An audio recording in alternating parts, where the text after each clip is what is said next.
우리는 지금 사도행전 말씀을 읽고 있습니다. 교회가 처음 이 땅에 세워질 당시, 교회가 이 땅에 세워질 때 그 교회가 어떻게 세워지게 되었는가, 또 교회는 무엇인가, 교회는 이 땅에서 무엇을 해야 하는가에 대한 말씀이 사도행전 안에 가득 들어가 있어요. 그래서 오늘 우리 자신이 교회인데, 우리가 교회로서 나 자신의 모습이 얼마나 성경에서부터 멀어져 있는지, 원래 교회의 모습에서부터 얼마나 내가 동떨어져 있는지를 발견하기 위해서는 사도행전을 읽으면 됩니다. 사도행전에 처음 교회를 구성하였던 사람들, 또 심지어 교회를 구성하였다 그러면 또 이상하네요. 교회였던 사람들, 교회인 사람들, 그 사람들이 어떤 사람들이었는지를 보고 그들로부터 내가 얼마나 많이 떨어져 있는지를 살펴보면 됩니다. 많은 사람들은 2000년 전 이스라엘 또는 그 중동 지역에서 일어났던 어떤 사람들의 태도를 보면서 그들과 내가 다른 것은 당연한 것이지, 지역과 시대를 거슬러 올라가서 그들과 내가 똑같을 수 있는가, 이런 생각을 할 수 있습니다.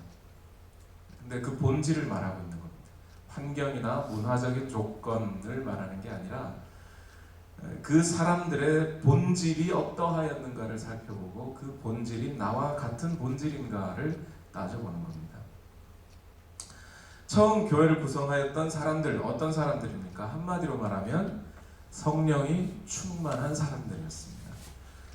처음부터 등장하는 예수님의 제자들, 사도행전 1장 8절에서부터 시작한 너희가 성령으로 충만하여 성령의 능력을 받고 예루살렘과 온 유대와 사마리아와 땅끝까지 이르러 증인이 될 것이다 라고 하신 그 말씀에 따라 사도행전 2장에는 곧바로 성령 충만이라고 하는 성령의 사건이 등장합니다. 바로 그 성령 충만한 사건을 통해서 제자들이 변화되기 시작해요. 성령 충만한 그 당시에는 정확하게 알 수 없었을지 몰라도 그 이전의 삶과 생각해보면 전혀 다른 사람이 되어버립니다. 그 성령 충만한 사람들의 대표자로 사도행전 2장 끝부분에서부터, 중간 부분에서부터 등장하는 사람이 베드로와 요한이었어요. 원래 어부였던 사람들인데 성령 충만하여지고 예수 그리스도의 증인이 되어서 예수 그리스도의 증인이 어떤 사람이 되는 것인가, 복음 전도자란 과연 어떤 사람인가, 진정한 교회란 어떤 사람들인가를 보여주는 게 베드로와 요한이었어요. 사람들이 혹시나 베드로와 요한은 목회자니까 그래도 그런 사람들은 그렇게 살 수밖에 없었겠지라는 핑계를 댈지 몰라서 이어서 곧장 목회자가 아니더라도 이런 삶을 사는 사람들이 있다라는 걸 보여주기 위해서 사도행전 6장과 7장에 누가 나오죠? 스데반이라고 하는 집사님들이 나옵니다. 그리고 이어서 빌립 집사님이 오늘 사도행전 8장에 등장하고 있어요. 쉽게 말하면 이겁니다. 사도행전은 교회에 대한 이야기고, 그 교회는 건물이 아니라 사람들인데, 그 사람들은 어떤 본질을 지닌 사람들이냐면 성령이 충만하다는 본질을 지닌 사람들이에요. 그리고 그 성령이 충만하다는 본질에 따라서 그 사람들은 어떤 삶을 살았냐면 예수 그리스도를 증거하는 사람, 예수 그리스도에 대하여 증언하는 사람들로 그 행실이 나타나는 사람들이에요. 그래서 예수 그리스도를 증언함으로 말미암아 오늘날 그때로부터 2000년이 지난 지금 세상은 어떤 세상이 되어 있어요? 예수 그리스도를 믿는 사람들이 이 땅에 가장 많은 사람들이 되어 있어요. 본질이 성령 충만한 사람, 그래서 성령이 충만하여 예수 그리스도께 모든 관심과 생각이 집중되어 있는 사람들, 그 사람들이 교회를 이루고 있다는 거예요.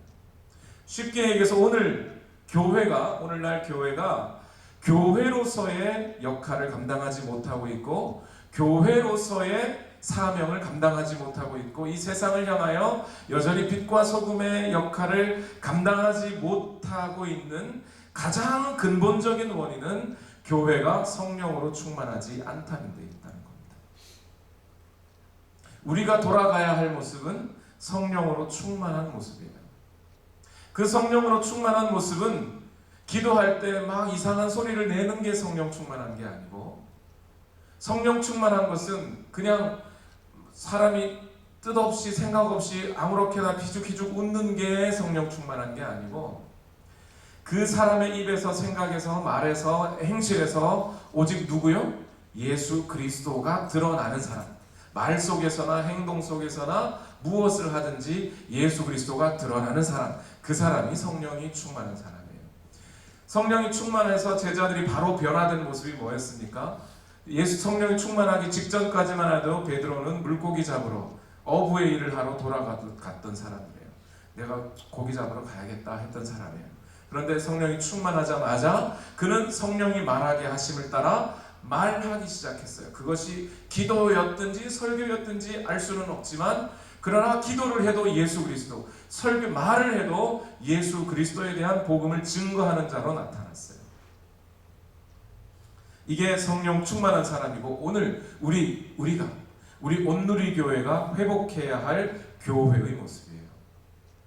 우리는 2000년이 지나면서 교회가 전파되면서 많은 시간과 공간의 차이를 두고 이 본질을 자꾸 훼손해 왔어요. 때로는 하나님께서 부어주시는 부흥 속에 성령이 충만함에 일어난 사람들이 가끔씩 있었지요. 분명히 이 시대가 힘들어지고 악해지고 죄가 관영해짐에 따라 하나님께서는 어떤 한 사람 또는 특정한 사람들을 통하여 그들에게 성령을 부어주시고 그들에게 성령의 충만함으로 말미암아 이 땅에 대각성과 부흥의 운동들이 일어날 수 있도록 하나님께서 그렇게 역사해 주신 것이 사실입니다. 오늘 우리가 회복해야 할 모습이 바로 여기에 있어요. 이 성령의 충만한 모습이에요. 오늘 우리의 모습을 비교하면서 오늘 또 빌립 집사님의 이야기를 좀 우리가 함께 나눠봤으면 좋겠습니다. 먼저 우리가 시작하면서 얘기를 제가 나누고 싶은 분이 한 분이 있는데, 김성근이라는 분이에요. 이분은 직업이 야구 감독입니다. 지금은 한국의 한화 이글스의 감독이세요. 나이는 70인가 71인가 그래요. 일본에서 야구 생활을 하고 한국으로 넘어와서 감독 생활을 근 20년 이상 하고 계신 것 같아요. 2001년 9월 11일이 어떤 날인지 여러분 다 아시죠? 잘 모르시나요?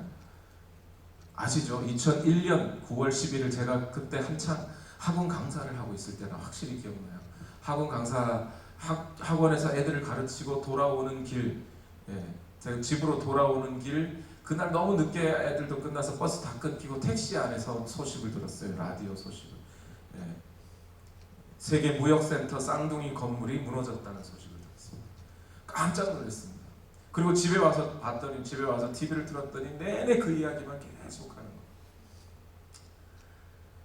자, 2001년 9월 11일 날 이 김성근 감독님도 그 장면을 TV로 보고 있었답니다. 그 큰 빌딩, 펜타곤하고 세계 무역센터 110층짜리 쌍둥이 건물이 비행기 탁 추해가지고 그냥 와 하고 떨어지는 그 장면을 보면서 넋이 빠져가지고 막 김성근 감독이 그걸 쳐다보고 있다가 어떤 일이 있었냐면, 그걸 보면서 당시 선수들 중에 미국에서 선수 생활을 하던 한국 선수가 있었나 봐요. 야구 선수 중에. 그 친구를 갑자기 김성근 감독님이 부르더니, 야, 이게 뭐냐, 이게 뭐냐, 대체 이게 뭔지 한번 네 미국에서 살았으니까 한번 설명을 한번 해봐라 그랬다는 거예요.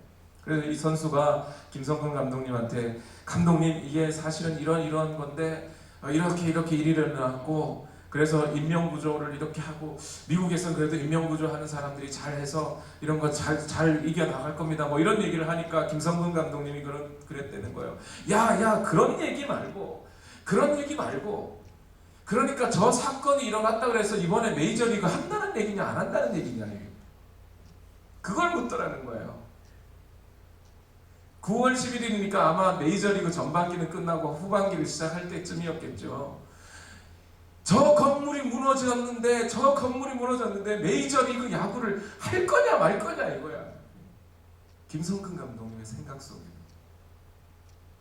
김성근 감독님의 마음에는 뭐가 충만한 거죠 지금? 야구가 충만한 거예요. 야구가 충만한 사람은 뭘 봐도 거기에서 야구가 나와요. 말해도 야구가 나와요. 빌딩이 무너지고 세계 무역센터가 무너져도 메이저리그 한다는 거냐 안 한다는 거냐, 이게 관심이에요. 엄홍길이라는 분 여러분 아시죠? 이 엄홍길이라는 분도 뭐 에베레스트 12개 봉우리, 제일 높은, 세상에서 제일 높은 봉우리 12개 다 올라간 분이라고 그러시죠. 이분한테 어떤 분이 물었습니다. 엄홍길 대장님은 왜 그렇게 등산을 하십니까? 그랬더니 이 엄홍길 대장님 얘기가 산이 거기에 있으니 내가 갈 뿐이다 이렇게 얘기했어요. 어떤 사람들은 그러죠. 좀 미친 거 아니야? 산이 자기를 부른다는 거예요. 그래서 불러서 간다는 거예요. 이분은 뭐가 충만한 거죠? 등산으로, 에베레스트 봉우리로 충만하신 분, 산으로 충만하신 분. 저도 비슷한 경험이 있습니다. 제가 선천적으로 장이 이상하게 생겨가지고 제 기억으로 초등학교 때부터였던 것 같아요. 그때는 그런 줄 몰랐는데 그냥 갑자기 과식을 해서 그런 줄 알았는데 나중에 진단을 해보니까 이 장이 기형으로 생겼대요. 무슨 저는 잘 모르게, 의학 용어는 잘 모르겠고 어디하고 어디의 기관 사이가 너무 가까워서 쉽게 장염이 걸릴 수 있는 모양으로 장이 생겼다는 겁니다. 그래서 제 기억으로는 초등학교 때부터 그랬던 것 같아요. 환절기가 때가 되거나 뭐 저녁 때 과식을 조금이라도 하면 금세 구토하고 설사하고 장염이 걸려가지고 그냥 하루 종일 굶고 그래야 낫고 뭐 이런 경우가 허다했습니다. 제 기억으로 1996년이에요. 신학교 제 4학년 때니까 96년, 3년, 4년, 5년, 6년 맞네요. 96년도였던 걸로 기억해요. 그때도 96년 2학기 때인데 마지막 이제 졸업학기 때죠. 친구들하고 같이 라면을 맛있게 삶아 먹고 그러고 나서 하루 종일 배가 아파서 음식을 못 먹고 그날 저녁에 배가 그냥 탈이 났어요. 그냥 기숙사에 누워 있는데 그냥 정신없이 앓고 한번 장염이 발작을 하면 정신이 몽롱해질 때까지 막 아픕니다. 잠을 못 자요. 그냥 누워서 한 30분 있다가 토하러 가고 또 30분 있다가 토하러 가고 그냥 밤새 그렇게 아프다가 그냥 하루 종일 굶고 있으면 다음날 낫고 뭐 이랬습니다. 그때는 너무 많이 아파가지고 제가 잠시 이렇게 헛소리를 했나 봐요. 같이 그 방에서 살고 있던 동생이 기숙사 그 회장한테 이야기를 해가지고 제가 엎여서 근처 병원에 잠시 입원을 한 적이 있습니다. 학교가 대전이었는데 우리 사모님 기억하시죠? 대전 신대 옆에 선병원이라고 있습니다. 거기 가가지고 누워 있었어요. 물론 거기 3차 병원이라 원래 입원을 잘 안 해주는데 워낙 응급이라 누워 있었어요. 근데 이제 서울에서 직장 생활하는 형이 왔습니다. 형이 와가지고 제가 정신을 막 병원에서 치료를 받고 정신이 좀 깨고 막 이렇게 정신이 좀 회복될 무렵쯤에 형이 왔어요. 형이 와가지고 야 어떻노? 괜찮나? 하고 딱 형이 물어보는데 제가 제일 첫 번째 형한테 말했던 말이 뭐냐면 형 박찬호 어제 어떻게 됐어? 이렇게 했어요. 그때가 박찬호 선수가 미국 메이저리그 LA 다저스에서 한참 막 날릴 때였습니다. 어제 내가 입원하기 직전까지 박찬호 선수가 게임한다는 걸 알고 있었는데 제가 병원에 있는 사이에 이 친구가 이겼는지 졌는지 그게 궁금한 거예요. 그래서 나오자마자 형한테 뭐 아무 말도 안 하고 그냥 박찬호 이겼어? 이것만 물어봤어요. 제 머릿속에 뭐가 충만한 거죠? 야구가 충만한 거예요. 찔렀는데 야구가 먼저 나온 거죠. 예수가 안 나와요. 신학생이에요. 제가 어젯밤부터 갑자기 장이 아프기 시작했어요. 결혼하고 나서 수술을 하고 수술하고 나서는 좀 괜찮아졌는데 염증 때문인지 어제 저녁부터 갑자기 오한이 찾아오고 배가 아프고 해서 정신이 하나도 없었습니다. 새벽까지. 근데 그때 제 마음에 걱정되는 게 한 가지가 생겼어요. 그게 뭐냐면 이러다 죽는가 보다. 너무 아프니까요. 이러다 죽는가 보다. 얘 죽을 때 이렇게 하다 죽는가 보다. 이런 생각이 확 들더라고요. 그리고 아내한테는 미안하지만 그 순간 제 마음에 어떤 생각이 먼저 드냐면 내일 금요 예배 가서 설교해야 되는데 설교 어떻게 하지 이거 가지고 이런 생각이 먼저 들어요. 기도와 말씀으로 준비하고 금요 예배 때 말씀을 전해야 하는데 이거 큰일 났다. 그러면서 제 머릿속에 어떤 생각이 또 드냐면 성도님들한테 그동안 내가 그렇게 기도하자 그랬는데 목사가 죽어가면서 기도하자고 말하면 진짜 기도하겠지? 이런 생각이 드는 거예요. 그러면 진담으로 받아주겠지 그 말을. 목사가 성령 충만하셔야 된다고 지금 사도행전 펴놓고 지금까지 저와 여러분 말씀을 벌써 근 1년 이상 나누고 있는데 이 사도행전의 말씀을 나누면서 제가 내내 했던 말이 뭐예요? 성령 충만해야 한다. 그거밖에 없어요 사실. 결론적으로 얘기하면 내가 죽으면서 설교를 마지막 설교에서 여러분 성령 충만하셔야 한다고 그러고 죽으면 이 성도님들이 그래도 성령 충만해야 한다는 그 필요성을 느끼시겠지? 그때는 알겠지? 이런 생각이 확 드는 거예요. 그때는 내 진심을 이해해 주시겠지? 그리고 생각이 거기까지 미치니까 조금 더 나아가서 그런 생각이 들어요. 예수님이 왜 죽으셨을까? 예수님이 우리를 구원하시기 위해서 예수님이 꼭 죽어주셔야만 했었던 것일까? 그런 질문 항상 하지 않으세요 여러분? 예수님이 안 죽지 않고 승리자로서 그죠? 그렇게 남아있으면서 그렇게 우리를 구원하실 수 있지 않나? 그러면 되는데 뭐하러 자기 굳이 십자가에 달려 죽으시면서까지 우리를 구원하셨어야 했을까에 대한 생각은 안 해보셨어요 여러분? 궁금하지 않으세요? 저는 그게 늘 궁금했거든요. 하나님이 전지전능하시다면서 하나님이 모든 것을 하실 수 있다면서 우리처럼 죄에 빠진 사람들을 구원하실 때 하나님이신 예수님이 안 죽고 예수님 안 죽이고 독생자 아들을 안 죽이고 우리를 살리실 수 없었을까? 그거 궁금하지 않으셨어요 여러분? 어제 예수님이 죽으실 수밖에 없으셨던 이유가 강하게 느껴지는 거예요. 왜 그러겠어요? 예수님이 죽지 않으면 우리가 변하지를 않아요. 죄에서 벗어나지를 않아요. 죄가 우리 속에 있는 이 죄가 예수님이 죽어야 하실 만큼 죽으셔야 할 만큼 그렇게 그냥 내 몸에 쫙 달라붙어 있어서 내 본능적으로 내가 죄를 안고 살고 있고 나는 항상 비판적이고 이기적이고 욕심 많고 내 생각만 하고 있다는 이 사실이 내게서 떨어지지 않아요. 그래서 예수님이 죽으셔야 할 만큼 그래야 내가 변하는 거예요. 한번 생각해 보세요. 가늠하다가 현장에서 잡힌 여인이 있었습니다.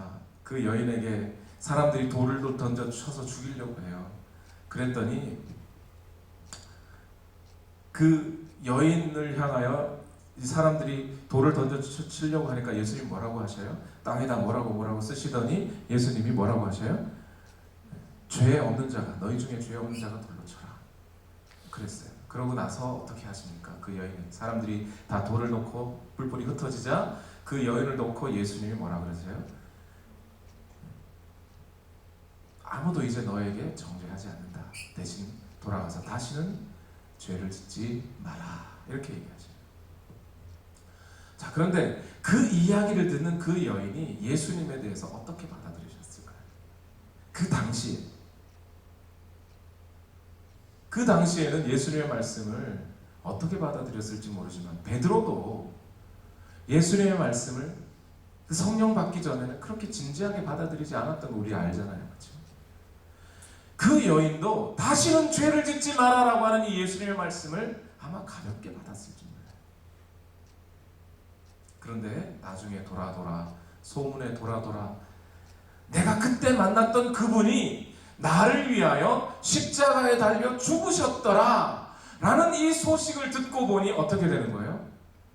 아니, 내가 죄를 짓지 않아야 하는 이 문제가 예수님이 죽어주셔야 할 만큼 그렇게 중대한 문제였던가? 그 순간에 사람이 바뀌지 않았겠습니까? 오늘 저와 여러분이 성령으로 충만하고 죄에서 떠나고 우리 입에서 예수 그리스도가 나타나야 한다는 이 사실은요, 변치 않는 우리의 본질이 회복되어야 할 진짜 진리의 말씀이에요. 근데 이것을 우리가 지난 한 1년 반 동안 들었어도 가볍게 들었을지 모르잖아요. 근데 목사가 여기서 그 얘기 하다가 죽어버리면 그게 진짜인지 모르겠다. 사람들이 그때서야 믿어줘요. 예수 그리스도께서 우리를 위하여 죽어주셨다는 이 사실도, 우리의 죄를 없이 하기 위하여 우리에게 이 땅에 오셨다는 이 사실도, 예수님이 죽지 않으면 인간이란 너무나 악해서 죄가 많고 생각이 그냥 갇혀 있어서 안 믿어요. 변화되지를 않아요. 그래서 죽으신 거예요. 제가 지금 여러분께 드리는 이 말이 신학적으로는 뭐 이상하게 들릴지 모르지만 맞는 말일 겁니다. 어쨌든 제가 어젯밤부터 잠이 안 오기 시작했는데 제 마음에 그렇게 예수 그리스도에 대한 생각이 가득히 들더라는 거예요. 그래서 제가 속으로 그런 생각을 했습니다. 맞다. 적어도 내가 그 옛날 젊은 날 신학생일 때처럼 야구 충만하지는 않아서 다행이다. 야구 충만하지는 않고 내 생각 속에 예수님과 그 예수님의 죽으심에 대한 의미가 생각이 났기에 정말 다행이구나. 감사한 일이다. 그런 생각을 했습니다. 여러분, 오늘 여러분들은 무엇으로 충만하십니까? 어떤 사람은 야구로 충만하고요. 어떤 사람은 산으로 충만하고요. 누구든지 간에 이 땅을 살아가는 사람들을 누구든지 간에 무엇인가 어떤 주제 하나 가지고 어떤 사람으로 또는 어떤 일들로 충만하기 마련입니다. 그것으로 마음이 가득 채워지기 마련입니다. 잠으로 가득 찰 수도 있고요. 돈으로 가득 찰 수도 있고요. 여기까지 이 자리까지 나오셨지만 이 자리에 서서차 예수 그리스도나 성령으로 충만하지 않고 다른 것으로 여러분의 마음이 충만할 수도 있습니다. 사람이란 그런 거예요. 바라본데 오늘 저와 여러분이 성령으로 충만하시기를 간절히 소망합니다. 세상의 눈으로 오늘 빌립을 한번 보십시오. 빌립이라고 하는 이 사람 뭐 되는 게 하나도 없는 사람이에요. 자라날 때부터 어떻게 자라났는지는 모르겠지만 정확하게 구체적으로 어떤 직업을 갖고 있었던 사람인지는 모르겠습니다. 그러나 그 사람은 유대인이었는데 이방의 땅에서 살았어요. 고향에서 못 자랐다고요. 여러분, 저와 여러분 정도가 되면 오늘 빌립의 마음 정도는 이해할 수 있어야 돼요. 우리는 한국 땅을 떠나서 지금 살고 있잖아요. 어떤 이유에서든지 간에 한국을 떠나서 살고 있잖아요. 타향살이 하는 서러움이 뭔지는 알잖아요. 한국말 안 돼가지고 힘들어하는 거, 그래서 손해보는 게 어떤 것인지 그 마음 알잖아요. 그렇죠? 빌립도 그랬다는 거예요. 유대인이지만 유대 땅에서 살지 못하고 이방인의 땅에서 살던 사람입니다. 여기저기 유리하면서 살았을 겁니다. 그리고 1년에 한 번은 적어도 유대 땅으로 돌아가서 예배는 드려야 한다는 그 의무감 속에 오순절 날에 예배 드리러, 아니면 6월절 날에 왔다가 오순절까지 있었는지는 모르겠지만 예배 드리러 왔습니다. 예배 드리러 왔다가 누구를 만나요? 아마 거기서 베드로와 요한을 만났던 것 같습니다. 그들의 말을 듣고 설교를 듣고 회개하고 예수 그리스도를 만나고 이제 예수 그리스도를 믿는 사람들끼리 모여서 공동체를 이루고 그 공동체 생활을 시작했습니다. 그 공동체 생활을 하면서 여기가 천국인가 보다 하고 그렇게 서로의 물건을 통용하고 나누며 그래 사람은 이렇게 살아야 돼 하면서 기분 좋게 살고 있었는데 그게 어떻게 오래 가지 않았어요. 1년이나 2년은 갔을까요? 그러다가 박해가 찾아왔어요. 그리고 이 사람이 다른 데로 흩어져서 또 거기서 먹지도 못하고 자지도 못하는 쫓겨다니는 도망자의 삶을 사는 겁니다. 이게 과연 인간다운 삶일까요? 그게 과연 사람다운 삶일까요? 먹을 때도 눈치 보면서 먹어야 하고 잘 때도 눈치 보면서 자야 하는 단 한 번이라도 마음 놓고 편하게 쉬면서 살 수 없는 사람, 그 사람이 빌립이라는 사람이에요.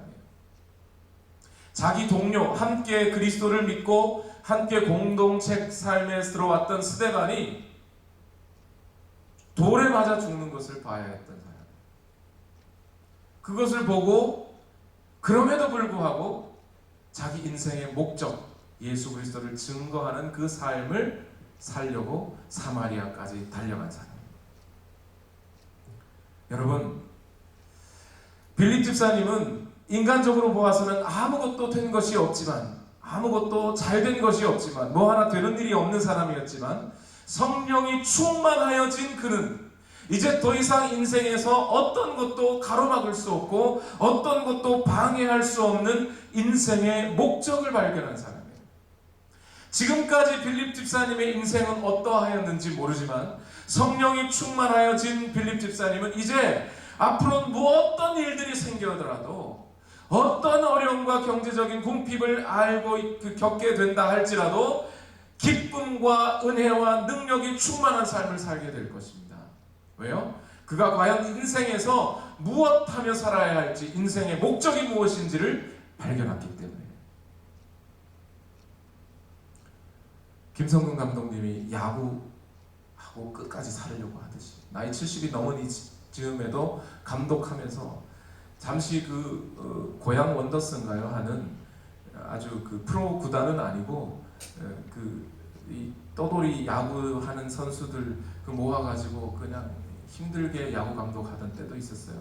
팀이 사라져서 더 이상 감독 생활을 못하는 경우도 있었어요. 근데 그 사람의 마음속에는 뭐 돈이고 뭐고 이런 거 아무것도 소용없고 야구만 할 수 있으면 좋겠다 그러더라고요. 야구로 충만한 인생이 그런 거죠.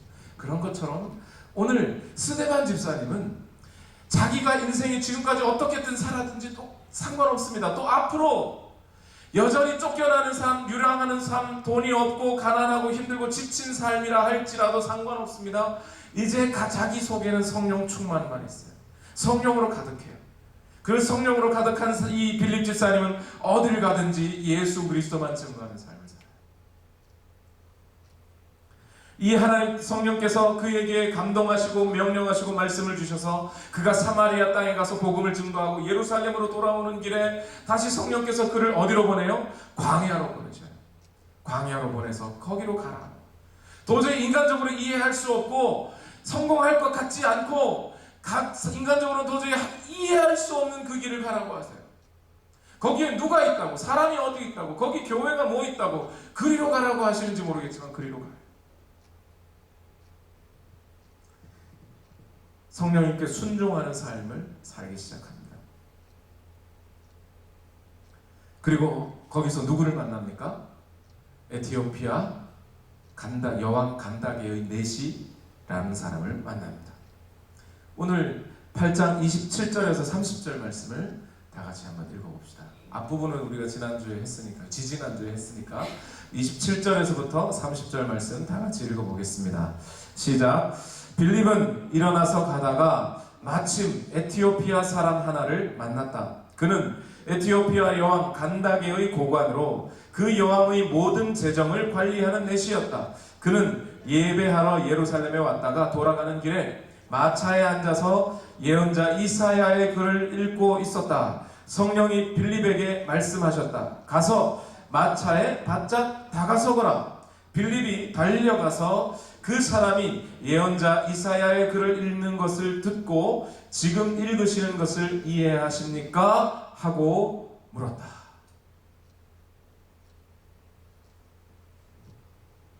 성령님께서 빌립을 인도하셔서 에티오피아 네시 그 한 사람을 만나게 하십니다. 이건 우연이 아니에요. 하나님께서 미리 예정하신, 준비하신 사람과 준비된 어떤 사람들을 하나님께서 만나게 하시고 그 만남 속에서 인류의 역사가 뒤바뀔 수 있는 만남의 역사가 이루어지게 하시는 거예요. 복음이 가나안 땅에만 머물지 아니하고 사마리아를 흘러 아프리카 대륙에까지 흘러 들어가게 하는 그 만남의 역사가 오늘 이루어지고 있는 거예요. 오늘 저와 여러분이 복음 성령으로 충만하여야 할 이유와 목적이 오늘 여기에 있는 거예요. 오늘 저와 여러분이 인생에서 인생의 목적을 발견하여야 할 이유가 여기 있는 거예요.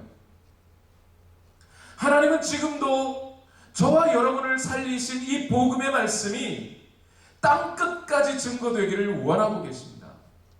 저와 여러분을 만드신 하나님이 여러분의 눈, 코, 입을 만드시고 여러분의 인생을 창조하시고 조성하시고 지금까지 인도하신 그 하나님이 오늘 여러분의 입술을 통하여 복음이 땅끝까지 증거되기를 원하고 계세요. 그런데 그 땅끝까지 증거되는 과정에 어떤 과정이 반드시 필요하냐면 오늘 우리가 성령으로 충만하여지는 것이 필요하다는 거예요. 성령으로 충만하여진 사람, 빌립 집사님처럼 광야로 가라고 하셨을 때 회의하지 않고 토론해보지 않고 전통에 물어보지 않고 성령의 말씀에 즉각 순종하여 움직이는 성령 충만한 그 어떤 사람이 필요한 거예요. 하나님이 그 사람을 찾고 계세요. 그런 사람을 만들고 계세요.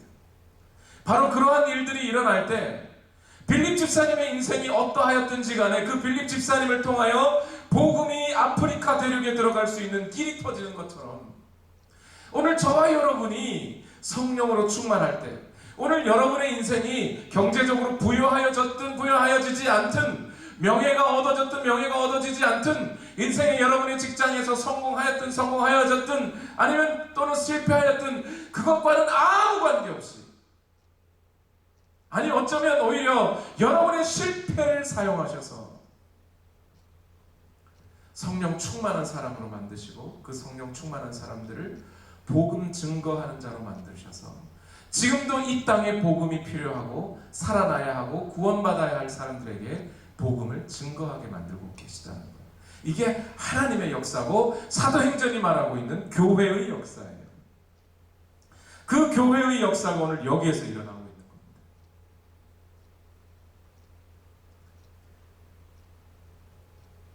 그런데 오늘 제가 한 번 더 주목하고 싶은 저와 여러분이 함께 주목해야 할 구절이 30절이에요. 30절 말씀에 이렇게 말합니다. 빌립이 달려가서 그 사람이 예언자 이사야의 글을 읽는 것을 듣고 지금 읽으시는 것을 이해하십니까? 하고 물었다. 이렇게 되어 있어요. 29절까지는 뭐라고 되어 있습니까? 29절까지. 29절 성령이 빌립에게 말씀하셨다. 가서 마차에 바짝 다가서거라. 천사를 보내어 성령께서 뭐라고 말씀하셔요? 광야로 가거라. 광야로 갔더니 성령께서 그에게 갔더니 마차가 보였고 에티오피아 내시가 있었고 성령께서 이 빌립에게 얘기하셔서 뭐라고 해요? 마차에 바짝 다가서라. 순종했습니다. 근데 30절을 보세요. 30절은 뭐라고 되어 있어요? 빌립이 달려가서 그 사람이 예언자 이사야의 글을 읽는 것을 듣고 지금 읽으시는 것을 이해하십니까? 하고 물었다는 거예요. 지금 읽으시는 것을 이해하십니까? 라고 물어보아라? 이 말이 없죠. 성령께서 그걸 물어보아라?가 없어요. 이게 왜 그런 거죠? 왜 그런 거예요? 광야길에 들어서면서부터 빌립의 관심은 온통 어디에 쏟아져 있어요? 복음을 전하는 데 있어요. 광야길에 들어와서 하나님께서 오늘 나를 통하여 어떤 역사를 이루실까 너무 궁금해. 그러면서 하나님께서 나의 달란트를 쓰실까? 내가 옛날에 재정 관리하는 것을 많이 했는데 여기서는 재정을 못하러 재정 관리하는데 나는 어떻게 쓰여질까? 이런 문제가 없어요. 나는 노래를 잘하는데 하나님께서 나를 이 광야에 아무도 없는데 나를 어떤 노래하는 사람으로 쓰실까? 이런 얘기가 없어요. 온통 복음을 전하는 데 관심이 있고 복음을 전하다 보니 그게 에티오피아 사람이든 내시든 누구든지 관계가 없어요. 그 사람이 이방인이든 유대인이든 관계가 없어요. 에티오피아 내시니까 흑인이었을 가능성이 높고요. 당연히 유대인은 아니었을 가능성이 높아요. 한 명이 모였든 1000명이 모였든 10,000명이 모였든 상관이 없어요. 성령이 충만한 이 빌립 집사님의 눈에는 복음을 듣지 못하여 죽어가고 있는 그 영혼밖에 안 보이는 겁니다.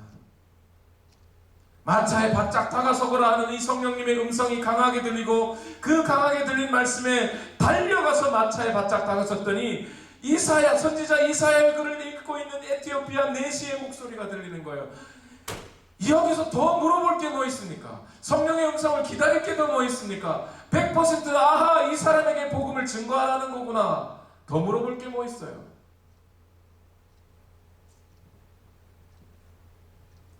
성령 충만한 사람, 오직 예수 그리스도에게만 관심이 있다 보니 성령 충만한 사람은 오직 복음만 전하는 거예요. 마차를 딱 들어서서 에티오피아 내시가 올라와서 같이 내 설명 좀 해주십시오 이렇게 하였는데, 빌립 집사님이 가가지고 마차 안에, 내신의 마차에는 뭐가 들었나?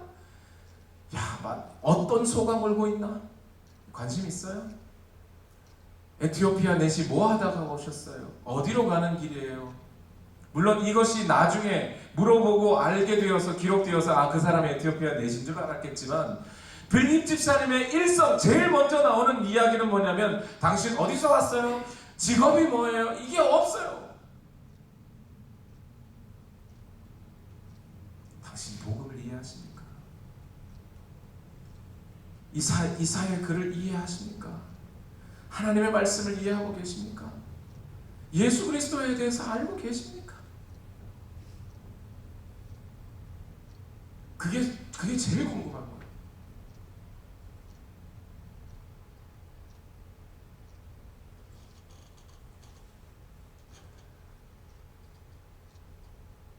제가 다니던 교회에 목사님 사모님이 있었어요. 그 사모님을 보면서 제가 한 가지 큰 영향을 받은 것이 한 가지가 있는데, 사역자, 전도사님들끼리 뭐 이야기하는데 사모님이 오셨어요. 이런저런 얘기하다가 그때 펠레가, 축구 황제 아시죠? 브라질의 축구 황제 펠레가 한국에 왔을 때였어요. 아마 2002년도니까 제가 전도사 사역을 시작하기 직전이었던 것 같습니다. 신학생들하고 같이 앉아서 뭔 이런저런 얘기하다 축구 펠레 얘기를 하다가 사모님이 그러시는 거예요. 야, 펠레도 예수 믿냐? 이런 거. 이 사모님의 생각 속에는 펠레가 축구를 잘하는지, 돈을 얼마나 벌었는지, 그 사람이 축구 묘기를 얼마나 잘하는지에 대해서 아무 관심이 없어요. 오직 그 사람이 예수님 믿냐? 그게 제일 궁금해요.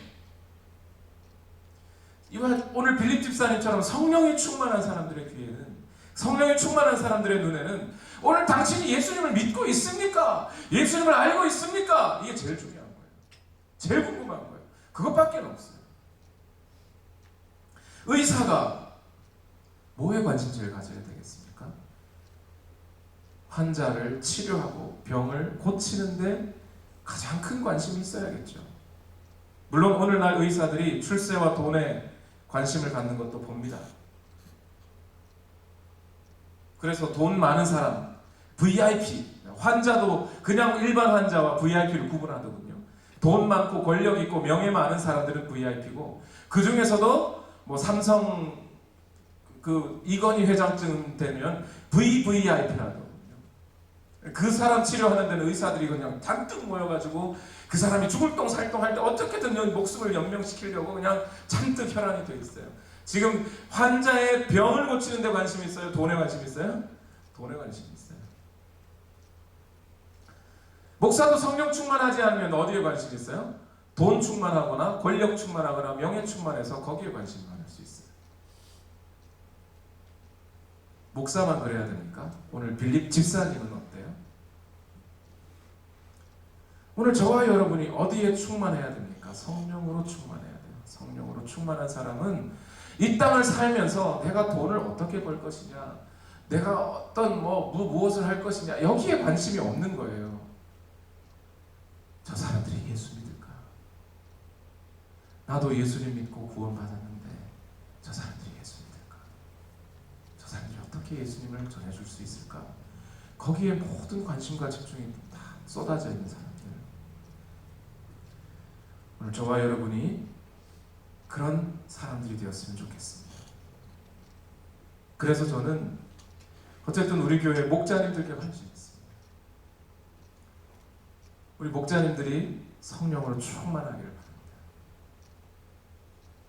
우리 사역자님들께 관심이 있습니다. 우리 사역자님들이 성령으로 충만하기를 바랍니다. 우리 집사님들도 성령으로 충만하기를 바랍니다. 여러분, 집사라는 게 뭡니까? 사역자라는 게 뭡니까? 목사라는 게 뭡니까? 그 본질은 예수 그리스도를 전하는 사람들이 있는 거예요. 오늘날 어떤 사람들이 교회에 오면 목사님 교회 제가 그동안 10년 다녔는데 아직도 저는 형제로 불리고 제 부인은 자매라고 부릅니다. 애도 낳고 그래서 애도 있는데 어떻게 아직도 형제 자매입니까? 집사직분 좀 주십시오. 이런 분들이 있어요. 맞아요. 주지 말아야 돼요. 그죠?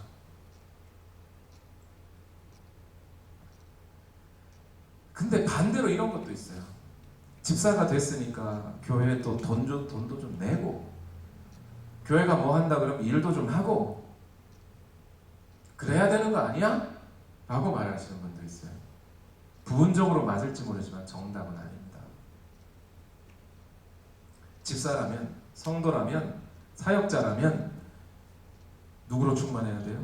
성령으로 충만하고 예수 그리스도께 관심을 갖고, 예수 그리스도를 모르는 영혼에게 관심을 갖고 그들에게 예수를 증언하는 삶을 사는 게 집사고 목사고 사역자들입니다.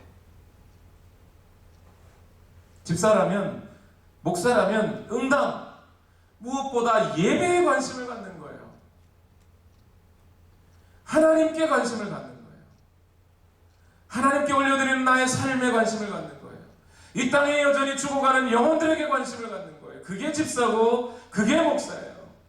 예수 그리스도가 없어서 죽어가는 영혼들을 향하여 예수 그리스도를 만나게 해주는 것, 이게 집사고 이게 목사인 거예요.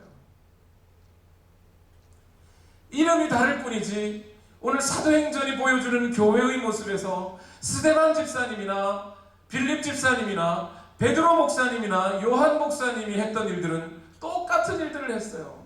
성령이 충만한 본질을 가지고 있던 그들은 예수 그리스도를 몰라 죽어가는 사람들에게 예수 전하는 일만 했어요. 그게 목사의 본질이고 그게 집사의 본질이고 그게 성도의 본질이에요. 그 본질을 회복하기 위하여 오늘 저와 여러분에게 가장 필요한 것 하나, 성령 충만함이라는 거예요. 물질이 없어도 좋아요. 명예가 없어도 좋아요.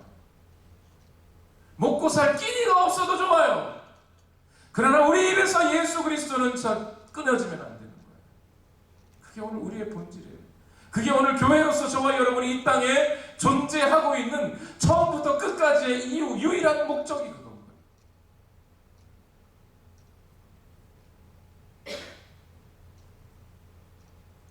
기도에 관심을 가지세요. 예배에 관심을 가지세요.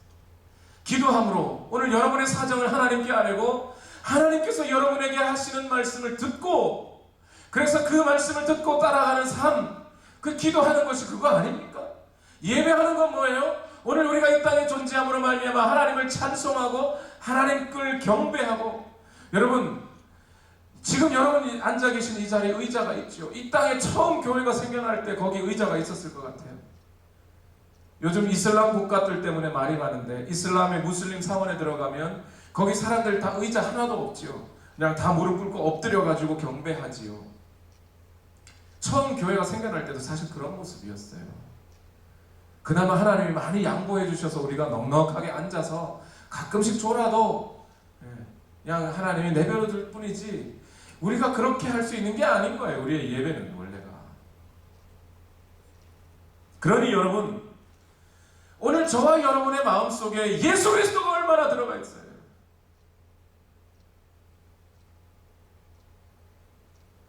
예배가 얼마나 여러분을 잘 사로잡고 계세요. 기도의 삶이 얼마나 여러분을 사로잡고 있으세요. 여러분의 입술에서 전도하고 선교하는 일이 얼마나 여러분을 붙잡고 있으세요. 우리가 본질을 얼른 회복해요.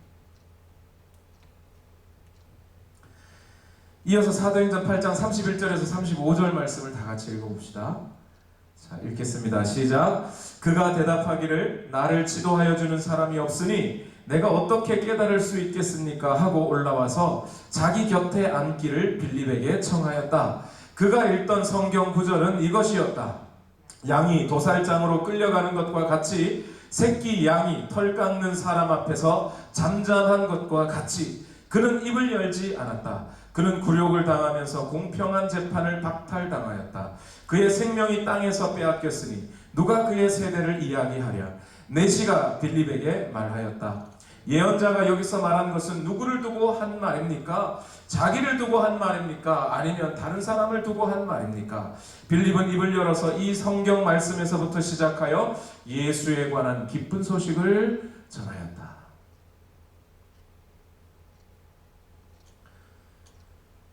빌립이 인생이 뭐가 있습니까?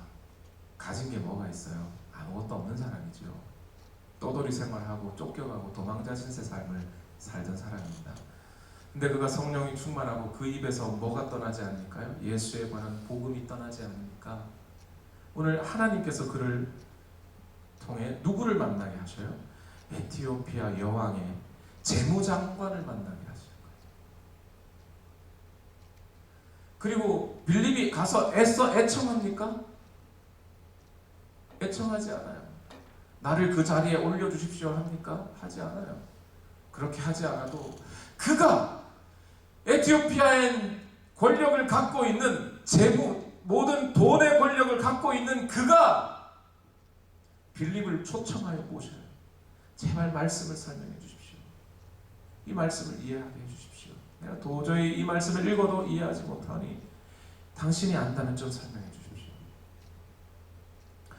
복음을 가진 자, 성령 충만한 자, 오늘 복음으로 예수 그리스도의 복음을 증거하는 자는 이런 방식으로 세상이 알아주는 거예요. 우리가 권력을 찾고 우리가 돈을 찾아서가 아니라 그 사람들이 찾아주는 거예요. 나 살게, 나 살려달라고 그들이 우리를 찾아요. 오늘 그리스도인들이 자기가 정치적으로 성공하려고, 목사들이 자기가 정치적으로 뭔가 권력 있는 사람, 돈 있는 사람, 명예 있는 사람이 되려고, 제가 엊그제 이 말을 하면 또 한 S 목사님이 자기 책 출간하였다고 출판 기념회를 하더군요. 자기 책 출판 기념회. 그게 과연 복음을 설명한 책인지 아닌지는 모르겠습니다만 출판 기념회 하려고 사람들을 초청을 했더군요. 이명박 장로님, 무슨 국회의원, 무슨 목사님, 무슨 도의원, 시의원 이런 사람들 불러가지고, 그리고 그 사람들이 나와가지고 한마디로 다 이 S 목사님은 설교도 잘하시고 이렇게 큰 교회를 하시고 쉽고 유익해서 사람들에게 말씀을 잘 전해주시고 성령을 타고 세계를 나르시는 목사님 되십시오 하고 이딴 소리나. 그런 방식으로 세상이 알아주는 게 아니에요. 복음을 가진 사람들에게는 이 세상이 자기 살려달라고 우리에게 애원하게 되어 있어요. 오늘 예수 그리스도를 만난 사람들은 그 예수 그리스도를 설명해달라고 사람들이 우리를 찾게 되어 있어요. 그런 식으로 자기 출세하고 싶어서 이 사람 저 사람 불러다가 자기 책 소개하는, 그게 복음의 일꾼이 아니에요. 오늘 저와 여러분의 인생에서 예수 그리스도만 입에 달고 있으면, 여러분들이 복음만 입에 달고 있으면 세상이 여러분들을 초청하여 여러분 제발 나에게 예수 그리스도를 소개해 주십시오 라고 말할 거예요. 목사에게? 아니요, 여러분 집사님들께. 김송녀 집사님, 우리 교회에 오셔서, 아니면 우리 단체에 오셔서 제발 예수님에 대해서 소개해 주십시오 라고 말할 거예요. 여러분의 성령 충만하네요. 그게 그리스도인들이 살아가는 방식이에요. 그런데 오늘 35절을 한 번 더 집중해 봤으면 좋겠어요. 35절은 이렇게 말합니다. 빌립은 입을 열어서 이 성경 말씀에서부터 시작하여 무엇에 대한 소식을 전하였다? 예수에 관한 기쁜 소식을 전하였다. 간다게의 내시가 물어본 게 뭡니까? 선지자 이사야의 글을 읽고 있는데 이것이 과연 누구에 관한 것인지 모르겠습니다. 지금 이 사람이 모르는 게 뭐예요? 이 사람이 문법을 몰라서 몰라요? 단어를 모르는 거예요? 아니면 그 문장의 의미를 모르는 거예요? 아니, 알 거예요. 다 알아요, 이 사람이. 이방인임에도 불구하고 이 사람이 유대교에 예배드리러 예루살렘까지 달려올 정도면 이 사람은 유대교 경전, 구약 성경을 수차례 여러 번 읽었던 사람일 겁니다. 돌아가는 마차 위에서 여러분 이 정도 열정 있어 보셨어요? 버스 안에서, 택시 안에서, 여행 가는 도중에, 예배 드리러 오가는 도중에, 길에서, 예배 드리러 가면 또 목사님 지겨운 설교 1시간 동안 들을 텐데 또 굳이 성경책을 펴 이럴 수 있는데 이 사람은 오가는 길에 마차에서 성경책을 폈어요. 그 사람이 성경책을 모를 리가 없어요. 근데 이 사람이 모르는 건 뭐예요? 이사야 선지자의 글에 쓰여져 있는 이 사람이 과연 누구냐, 이걸 모르는 거예요. 빌립 집사님이 어떻게 합니까? 이제 예수를 설명해 주세요. 그가 바로 예수다. 그가 바로 예수입니다.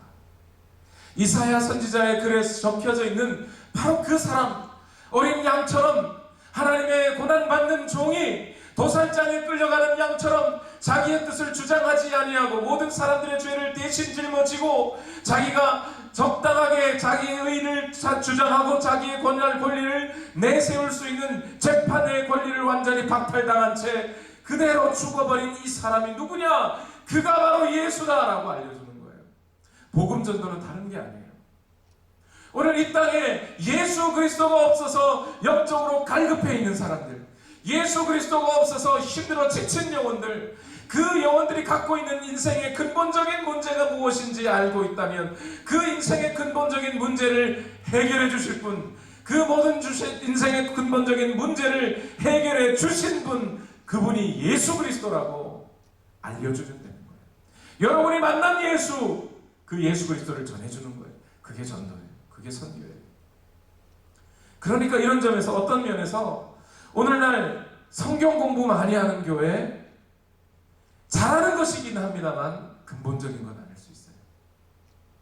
성경에 문자적으로 무엇가 쓰여져 있는지, 어떻게 되어 있는지, 논리적인 구조는 어떠한지, 그것도 당연히 알아야 합니다. 중요한 것들입니다. 그러나 그것 알기 이전에 예수 그리스도를 알아야 돼요. 유대교에 속한 걸로 따지면 에티오피아 내시가 빌립 집사님보다 훨씬 더 열정이 많았을 수 있고 구약 성경을 더 많이 읽었을지 몰라요. 그런데 그 구약 성경의 의미가 무엇인지 에티오피아 내시는 몰라도 빌립 집사님은 알아요. 누구를 만났기 때문에? 예수를 만났기 때문에. 예수님을 만나고 예수님이 어떤 분인지 알고 예수 그리스도 앞에 자기 인생을 굴복시키고 내 죄와 고집을 굴복시키고 내가 죄인이요 하고 나온 사람은 이제 예수 그리스도께서 주시는 그 말씀과 성령의 충만함을 통하여 그 말씀이 누구에 관한 것인지 알게 돼요. 이게 모든 인생에 에티오피아 내시가 갖고 있었던, 재무장관이라도 갖고 있었던 문제의 근원의 해결책이 여기 있는데 그는 성경책을 앞에 놓고도 모르지만 성령 충만한 빌립 집사님은 안다 이 말이에요. 그러니까 성령 충만한 사람의 입에서 예수 그리스도가 떠날 수 없는 거예요. 인생의 근본적인 문제를 해결하는데 예수 그리스도밖에 없으니까.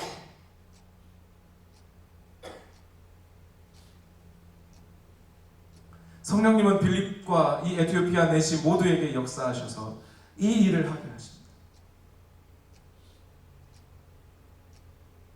우리 온누리 교회가 예수 그리스도를 증거하는 말로 가득 차기를 원합니다. 예배가 끝나면 더 바빠지시기를 원합니다. 예배 드리니까 힘들었고, 예배 준비하느라고 힘들고, 예배 끝나고 사람들 밥 먹이느라고 힘들고, 그걸로 끝이 아니고 예배 끝나고 더 바빠지시기를 원합니다. 어떻게 더 바빠져요? 예수 그리스도를 전하는 일로. 지금 여러분 교회당 문을 박차고 나가면 그런 사람이 있을 거예요. 단돈 10불 그거 하나 없어서 굶어 죽어가는 사람들이 있을 거예요. 분명히 있어요. 그 사람들에게 여러분 인간적인 마음에 10불 주고 싶죠? 안 주고 싶습니까? 당장 10불 그 한 돈만 있으면 먹을 거 옥수수죽이라도 사 먹고 살아날 사람들이 있다면 그 10불 주면 되잖아요. 그렇지 않아요? 근데 그거 보면서도 안 주면 내 속에 10불이 아니라 100불이 있는데 그거 안 꺼내주면 나는 어떤 놈이 되는 거죠? 나쁜 놈이 되는 거죠. 지금 이 세상에 예수 그리스도가 없어서 죽어가는 사람이 있고 나는 예수 그리스도를 만났는데 나는 예수 그리스도를 알고 있는데 그들에게 복음을 증거하지 않으면 예수에 관한 기쁜 소식을 전해주지 않으면 나는 어떤 사람이 되는 거예요? 나쁜 놈인 거예요. 그래서 바울이 그런 얘기 하잖아요. 내가 다른 사람들에게 다른 사람들을 위해 복음을 전해주고 내가 버림받을지 모르겠다. 이게 뭐예요 이게? 내가 이방인 선교의 사역을 하나님의 뜻에 따라 온전히 감당하지 않으면 내가 이 사명을 제대로 감당하지 않으면 나는 버림받은 자나 똑같다.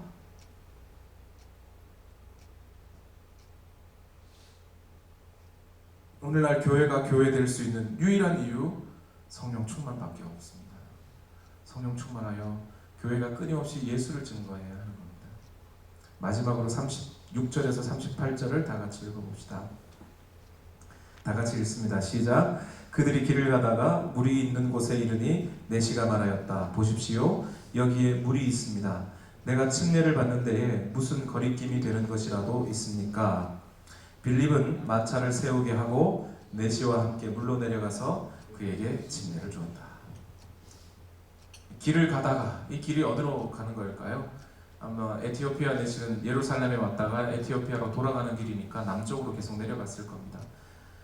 전에 지지난주에 말씀드렸죠. 여기 이 사람들이 이 에티오피아 내시하고 그 빌립 집사님이 만난 이 지역은 에티오피아로 가는 그 길에 있는 물이 있는 마지막 지역이에요. 아마도 그 지역 광야 길이다 보니 거기 오아시스가 있었던 것 같습니다. 물이 있었어요. 자, 그런데 이 에티오피아 내시에게 집중 한 번 더 해보십시다. 이 에티오피아 내시는 이제 빌립 집사님으로부터 예수 그리스도에 대한 복음을 들었어요. 예수 믿은 지 얼마 됐어요? 얼마 됐어요? 예수 믿은 지? 한 10분, 20분, 30분? 길어야 1시간, 2시간? 10년, 20년이 아니고 1시간, 2시간. 물을 봤어요. 오아시스를 봤습니다. 머릿속에 당장 떠오르는 게 뭐예요? 이 사람 머릿속에 침례받는 거예요.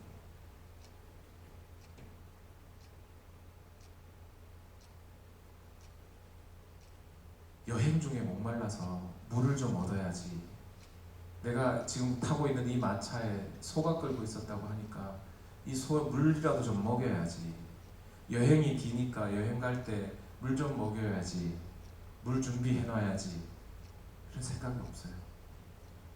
이 사람 머릿속에 복음을 듣고 예수 그리스도를 만나고 이 사람 역시 성령으로 충만하여졌다는 말은 없지만 그가 복음을 통해 이 빌립 집사님이 전해주는 이 복음을 통하여 예수 그리스도를 발견하고 예수 그리스도를 알게 됐어요. 이 사람이 십자가를 만났습니까? 예수님이 돌아가신 지 얼마 되지 않았는데 이 사람이 예수님이 십자가에 달려 돌아가시는 것을 봤습니까? 모르겠어요. 안 본 것 같아요. 그런데 이 사람은 그 복음을 들은 30분 만에, 아니 1시간, 길게 잡아 2시간 안에 물을 보자마자 그 사람 머릿속에 든 생각은 침례받겠다는 거예요. 아마 유대인들에게도 침례라는 이 형식의 예식이 있었던 것 같습니다. 침례 요한도 회개의 침례를 전했어요. 유대인들이 나와서 침례받게 하는, 너희가 회개하고 침례를 받으라 하는 그 이의 말씀을 전했고 침례를 받게 했습니다. 아마 그 예식이라는 것이 유대인들 안에 있었던 것 같아요. 그리고 이 에티오피아 내시도 침례라고 하는 예식을 아마 그 전에 알고 있었는지 모르겠습니다. 그 예식의 의미가. 그런데 그 당시까지만 해도 침례는 누구만 받았어요? 유대인들만 받았어요. 아직까지. 그런데 예수 그리스도를 만나고 보니 이 예수 그리스도는 단순히 유대인들만을 위한 예수가 아니구나.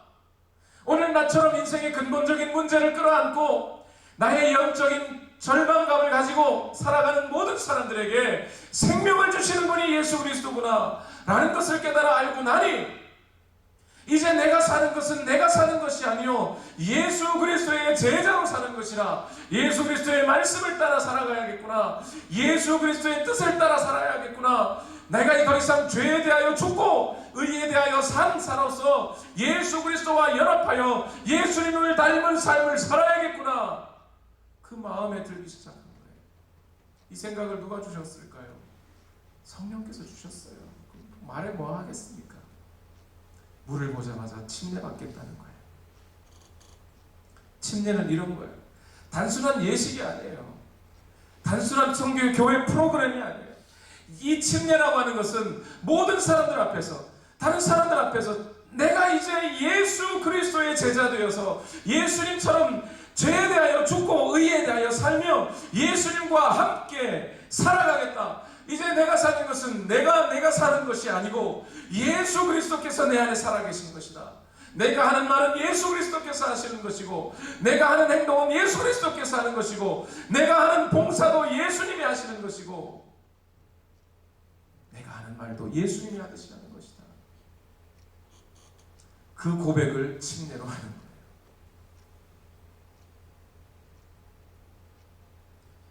이 일을 하는 빌립을 생각해 보세요. 그 당시로서는 아마 피부색이 자기와 전혀 다른 이 에디오피아 내시에게 침례를 주는 일이 어떤 의미겠어요? 여러분 좀 지루해 하시더라도 들어보세요.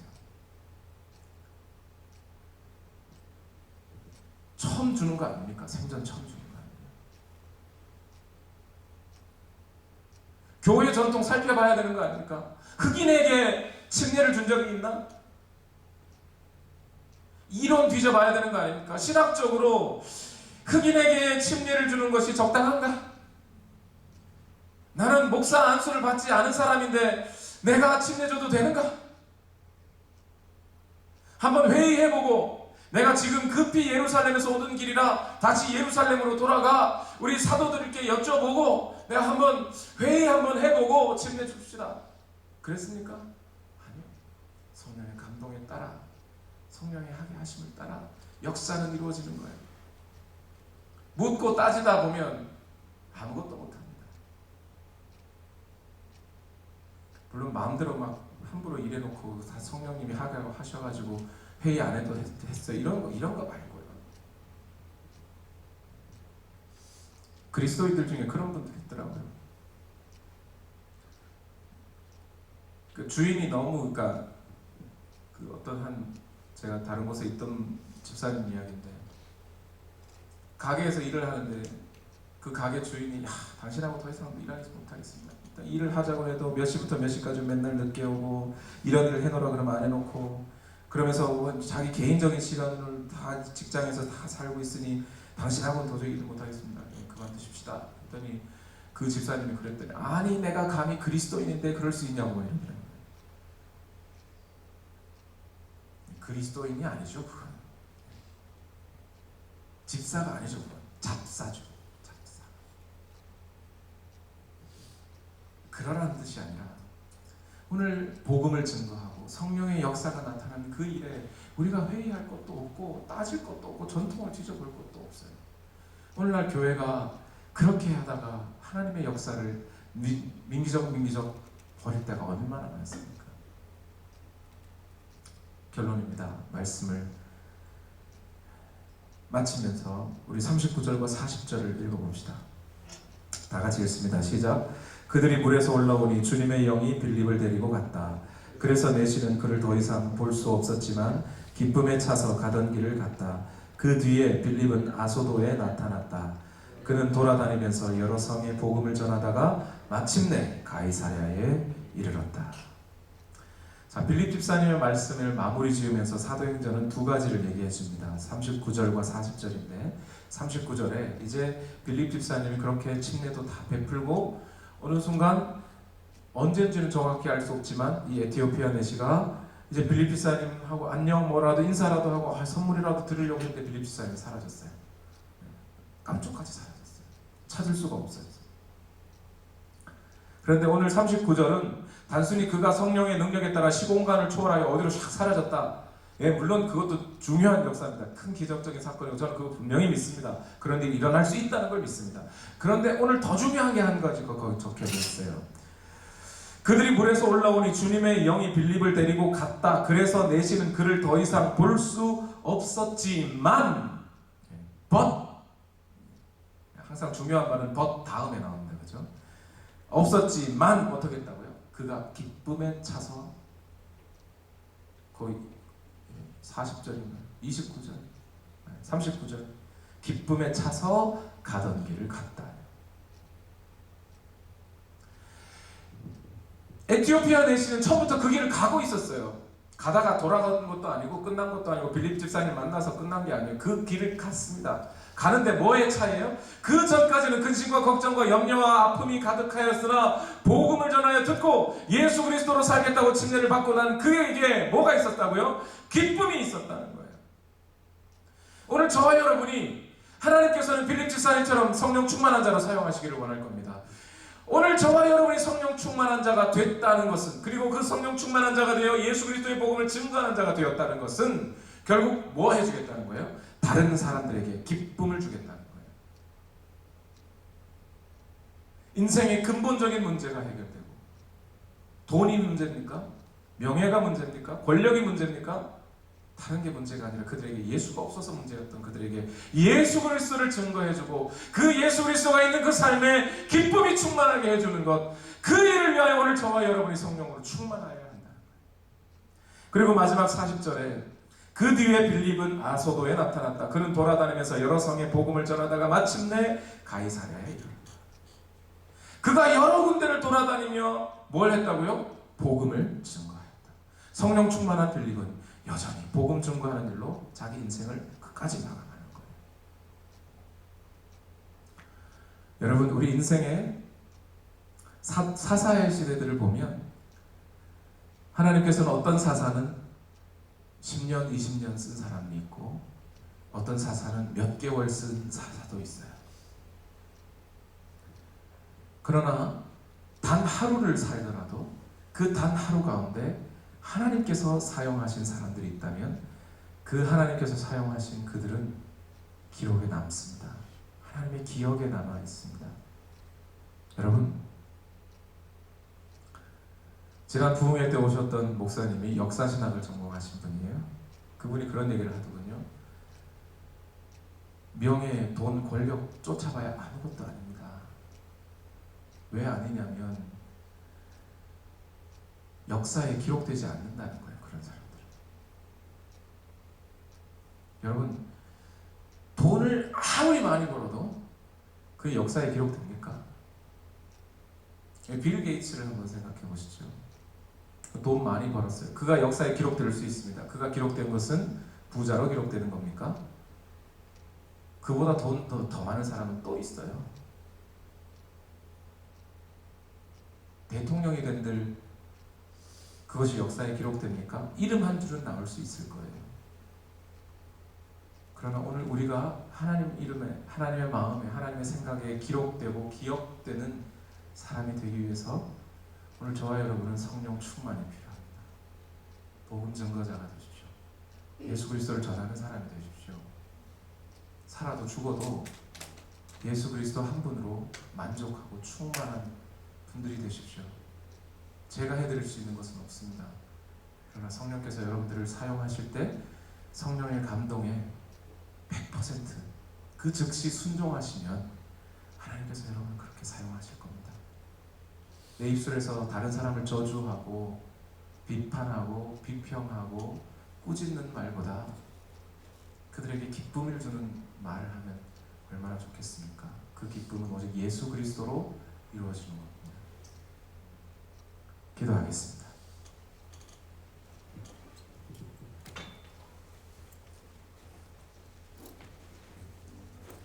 오늘 교회를 찾는 여러분, 여러분들은 무엇에 관심이 있습니까? 여러분 한번 생각해 보시죠. 절에 가서 승려에게 스님, 우리 아이 교육 잘 받을 수 있는 절을 만들어 주십시오 하면 이상하지 않습니까? 이슬람 사원에 가서 거기서 내가 명예를 좀 얻고 싶으니 나를 이 이슬람 사원의 집사로 써주시오 그러면 이상하지 않습니까? 그런데 오늘 사람들은 교회에 와서는 교회가 우리 아이 교육 잘 받을 수 있는 교회가 되기를 원하고, 점심시간에 밥 맛있게 먹을 수 있는 교회가 되기를 원하고, 악기가 잘 갖추어진 교회가 되기를 원하고, 자기 자신을 조금이라도 더 명예롭고 조금이라도 더 권력 있는 사람, 돈 많은 사람 만들어주기를 바라는 그런 사람들이 많습니다. 오늘 우리는 교회를 잘못 알고 있고 예수 그리스도를 잘못 알고 있기 때문입니다. 오늘 우리에게 가장 필요한 분 예수 그리스도시오. 그 예수 그리스도 한 분이면, 내게서 그 어떤 것이 없다 하더라도 그 한 분이면 만족하지 않습니까? 때로는 돈이 없어도 되고, 또 어떤 경우 때로는 건강이 없어도 됩니다. 그러나 우리에게 예수 그리스도가 없으면 안 됩니다. 그 예수 그리스도 한 분을 위하여 오늘 우리 입술에서 예수 그리스도를 말하고 예수 그리스도를 증언하고 예수 그리스도를 이 땅에 선포하며 예수 그리스도의 삶을 살아내기를 원하는 여러분, 오늘 저와 여러분은 우리의 노력으로 이것이 되는 것이 아니라 오직 성령의 충만함으로 이것이 가능한 겁니다.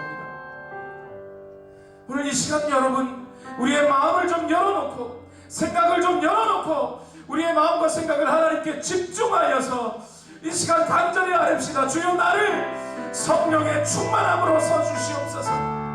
무엇보다 나를 성령의 충만으로, 성령의 도구로 사용하여 주시옵소서. 나는 부족합니다. 연약합니다. 압니다. 그렇습니다. 그러나 나를 주의 영으로 충만하게 하여 주실 때 이 땅에서 도저히 보지 못했던, 이전까지는 알지 못했던 새로운 사람, 본질이 성령 충만인 사람이 되어서 이제 하나님의 뜻을 이루고 하나님의 소원을 이루고 하나님께서 우리를 향하신 그 기쁘신 뜻을 이루어내는 예수 그리스도 증거하는 사람이 되게 하여 달라고, 오늘 이 시간 우리 다같이 두 손 높이 들고 주여 나를 성령으로 충만하게 하여 주옵소서라고 우리 시간 다같이 주여 한번 외치고 합심하여 통성으로 기도하겠습니다. 주여,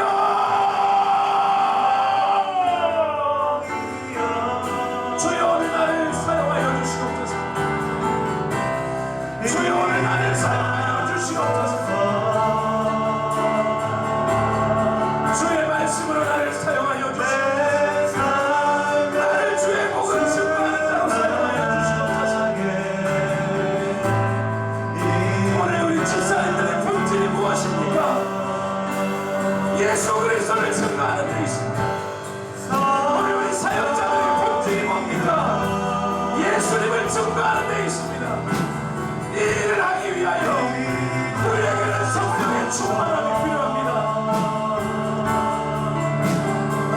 너희는 예루살렘을 떠나지 말고 하나님이 약속하신 것을 기다리라.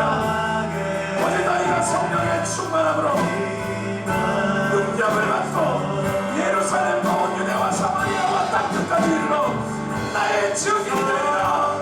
이 말씀이 하나님의 말씀입니다. 이 말씀이 예수님의 말씀입니다. 이 말씀을 따라 오늘 우리가 예수의 증인 되어야 합니다. 예수의 증인 되기 위하여